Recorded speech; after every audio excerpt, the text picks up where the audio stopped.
আমার মানে খাবার দেওয়া দিয়েছে, আমি সঠিক চশমাটাই লাগিয়ে চশমাটা পরিয়ে গেছে, টুপিটা পরিয়ে গেছে।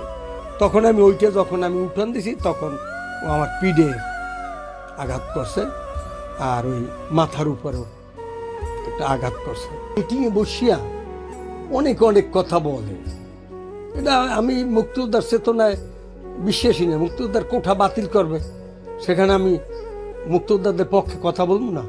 বিবেকটা তো যাই হোক।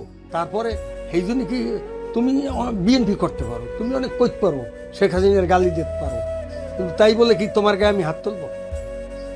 হ্যাঁ, এখন তুমি আর আমি তো এই দেশে বসবাস করি, সেই জন্য গায়ে হাত তুলবা আর অ্যাসল করবা? আমি বলতে পারি না। বঙ্গবন্ধুর কেউ গালি দিলে আমার গায়ে লাগে না? বঙ্গবন্ধুর শিষ্য তো।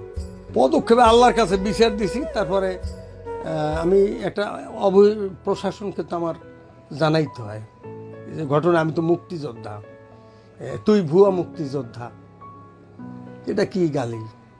যে কথাগুলো বলছে যে আপনি ভুয়া মুক্তিযোদ্ধা তৈরি করছেন, ডাকাতি, এগুলি সম্পূর্ণ মিথ্যা।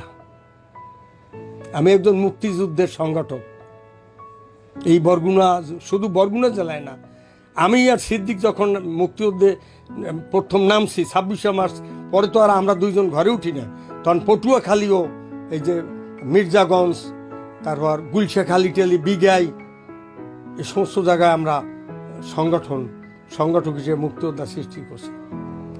বরগুনা সবাই কি আসল মুক্তিযোদ্ধা? এর মধ্যে কি কোনো ভুয়া মুক্তিযোদ্ধা আছে? আছে, আমার কিছু করার নাই। আমি একজন কমান্ডার। ফারুক মোল্লা কিভাবে মুক্তিযোদ্ধা হইল?